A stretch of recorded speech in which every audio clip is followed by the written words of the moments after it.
In front of me is iPhone S11 Pro Max, and today I would like to show you how you can operate a voice recorder.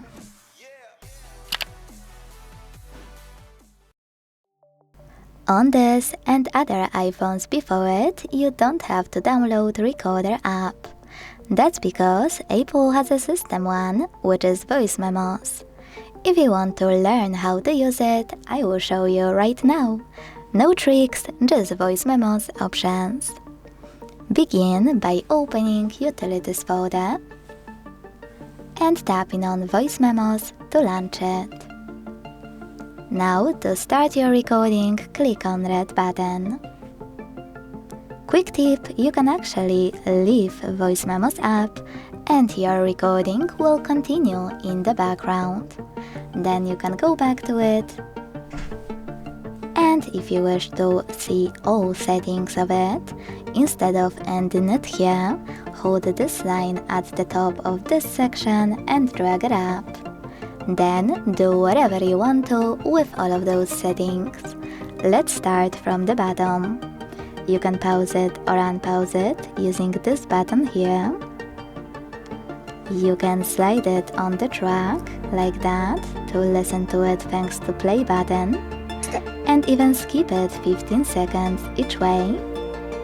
You can click on this icon at the bottom left corner to show or hide transcript, and when your recording is paused, you can access this button of 3 sliders at the bottom right corner. Here you can decide if you wish to enable or disable Studio Voice thanks to this switcher, and if you decided to enable it, even adjust it thanks to this slider. When you're ready, you can also adjust playback speed thanks to this slider above the Studio Voice. Now, to save your changes, click on the check mark at the top right corner. If you don't want to save them, click at the top left one, and then go back by clicking on top right one. If you wish to, you can always use this cool new feature, this plus here, and thanks to it, create a second track and overlay them. To do it now, tap on plus, then switch between those two and record.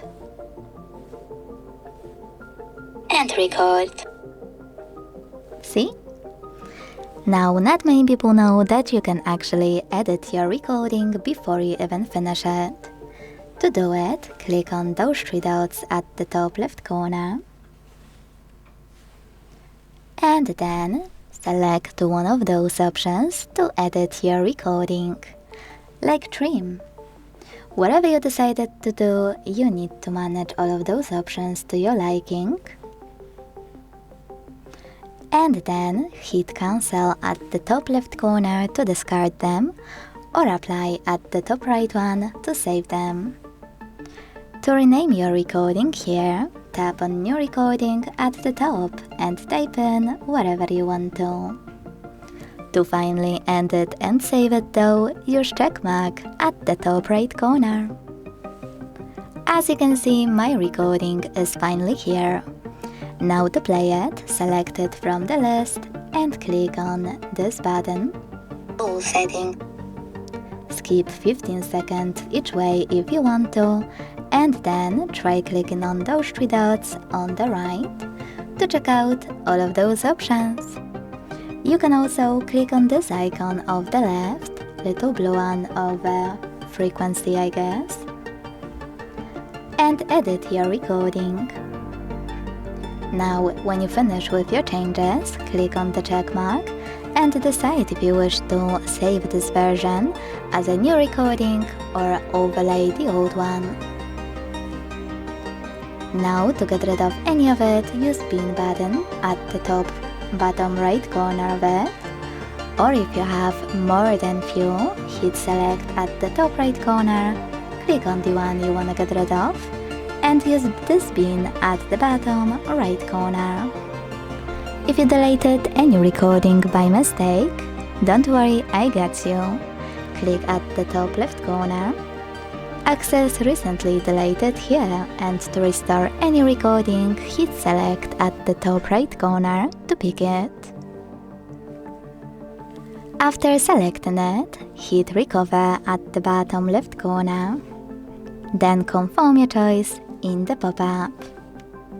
If you want to delete any recording, even from your bin, hit select, pick it, and choose delete at the bottom right corner instead. Then confirm your choice in the pop-up by hitting delete forever.